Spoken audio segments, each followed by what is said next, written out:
Right. Charan Kaushik గారిని ఒకసారి అడుగుదాం. చరణ్ కౌశిక్ గారు, ఇప్పుడు మనం చూస్తున్నాము గతంలో తెలంగాణ రాష్ట్రంలో అప్పుడు టీఆర్ఎస్ పార్టీ, ఇప్పుడు బీఆర్ఎస్ పార్టీ నాయకులని, అంటే స్పెసిఫిక్గా చెప్పాలంటే ఎవరైతే ఇంకొక పార్టీలో ఇంకొక గుర్తు మీద గెలిచిన నాయకులను వాళ్ళ పార్టీలో తీసుకునే క్రమంలో ఇదే ఇప్పుడున్న సీఎం రేవంత్ రెడ్డి వాళ్ళందరినీ విమర్శించారు. ఆల్మోస్ట్ కాల్చి పారేయాలి, ఉరిదీసి చంపేయాలనే తరహా లాంటి డైలాగ్ కూడా మాట్లాడారు. కానీ ఇవాళ చూస్తే మీరు గేట్లు తెరిచాము, ఆ 20 మంది సీట్లు 25 మంది ఎమ్మెల్యేలు రాబోతున్నారు అని చెప్పి కొన్ని స్టేట్మెంట్స్ ఇస్తున్నారు. అప్పుడు ఏదైతే ఈ డిఫెక్షన్ అన్నది తప్పు అని మాట్లాడిన వాళ్ళు ఇప్పుడు అది అఫెక్షన్గా ఎందుకు మారుతుంది? అంటే ప్రధానంగా ఇప్పుడు బీఆర్ఎస్ పార్టీ కావచ్చు, భారతీయ జనతా పార్టీ కావచ్చు.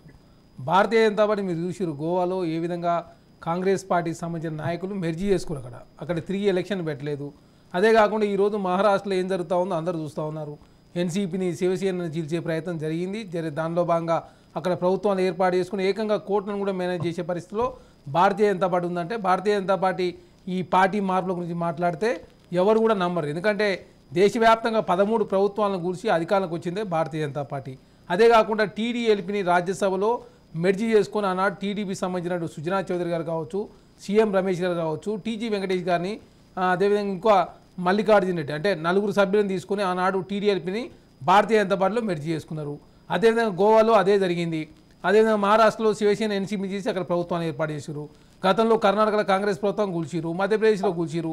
ఈ దేశంలో 13 ప్రభుత్వాలను కూల్చింది కూడా భారతీయ జనతా పార్టీ. భారతీయ జనతా పార్టీ 10 సంవత్సరాల కాలం పాటు కేంద్రంలో అధికారం ఉన్నప్పుడు మీరు కొత్త చట్టాలు తేవాల్సి ఉండే. మరి ఈ దేశంలో 13 ప్రభుత్వాలను కూల్చి కేంద్రంలో భారతీయ జనతా పార్టీ అధికారంలో ఉండి ఈసారి మేము ఏదో 400 పైచీలు గెలుస్తామని చెప్పే నరేంద్ర మోడీ గారు ఎందుకు ఈ దేశంలో మరి ఎన్డీఏనే లేదని చెప్పి 2019లో గెలిచిన తర్వాత 45 పార్టీలతో ఇప్పుడు ఎన్డీఏని విస్తరించుకునే ప్రయత్నం జరుగుతూ ఉంది.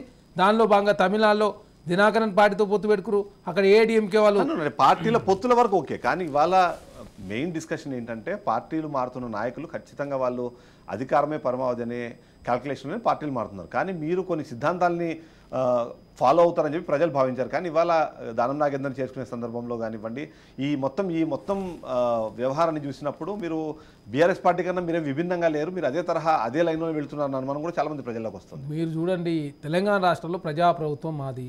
మేము చట్ట విరుద్ధంగా ఏ పని కూడా చేయము.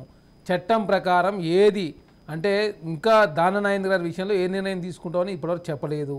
తర్వాత వారితో రాజీనామా చేపిస్తారా, లేకపోతే కావాల్సిన సభ్యులు వచ్చినప్పుడు మెర్జీ అవుతారా అనేది చట్టం ప్రకారమే ప్రభుత్వం ముందుకు పోతా ఉంది తప్ప ఏదో. ఎందుకంటే తెలంగాణ రాష్ట్రంలో కాంగ్రెస్ పార్టీ అధికారులకు వచ్చిన తర్వాత ప్రతిసారి ప్రభుత్వాన్ని గూలుస్తామని చెప్పేసి ఏకంగా లక్ష్మణ్ గారు మాట్లాడుతూ ఉన్నారు. అదే కాకుండా పల్లరాజేశ్వర రెడ్డి గారు, కడియం షేర్ గారు, అదేవిధంగా గంగుల కమలాకర్ గారు మాట్లాడుతూ తెలంగాణ రాష్ట్రంలో కాంగ్రెస్ ప్రభుత్వం ఉండదు, కాంగ్రెస్ ప్రభుత్వం మొత్తం తెలంగాణ రాష్ట్రంలో ఆఫ్టర్ పార్లమెంట్ ఎలక్షన్ తర్వాత కాంగ్రెస్ పార్టీలో సభ్యులను గుంజుకునే ప్రయత్నం భారతీయ జనతా పార్టీ అదేవిధంగా టీఆర్ఎస్ పార్టీ చేస్తూ ఉంది. కాబట్టి తెలంగాణ రాష్ట్రంలో కాంగ్రెస్ పార్టీకి 64 స్థానాలు వచ్చినాయి. కాబట్టి బీఆర్ఎస్ పార్టీలో గెలిచినటువంటి అభ్యర్థులంతా కూడా కాంగ్రెస్ పార్టీలోకి రావడానికి సిద్ధంగా ఉన్నాయి. ఎందుకంటే తెలంగాణ రాష్ట్రంలో కాంగ్రెస్ ప్రభుత్వం వచ్చిన తర్వాత ప్రజారంజక పాలన అందిస్తూ ఉంది, ప్రజాస్వామ్యం బతికిందని చెప్పేసి మరోసారి నిరూపితమైంది. కాబట్టి తెలంగాణ రాష్ట్రం ఇచ్చిన కాంగ్రెస్ పార్టీతో ఉండాలని చెప్పేసి వారే స్వచ్ఛందంగా కాంగ్రెస్ పార్టీకి వస్తూ ఉన్నారు. దానిలో భాగంగా మా ముఖ్యమంత్రి గారు చాలా స్పష్టంగా నిన్న మీడిది వేస్లో చాలా స్పష్టంగా చెప్పిండు, ఇన్ని ఎలక్షన్లప్పుడు మాత్రం మేము ఎలక్షన్ పార్టీల రాజకీయాలు చేస్తాం, మిగతా సందర్భం ఈ రాష్ట్ర అభివృద్ధి మాకు ముఖ్యం అని చెప్పేసి భావించిన ఎలక్షన్ కోడ్ అమల్లోకి వచ్చింది. కాబట్టి పార్టీలు మారే నాయకులు ఎందుకు మారుతున్నారు, తీసుకునే పార్టీ ఏమి అభిప్రాయంతో ఉందని మనం తెలుసుకునే ముందు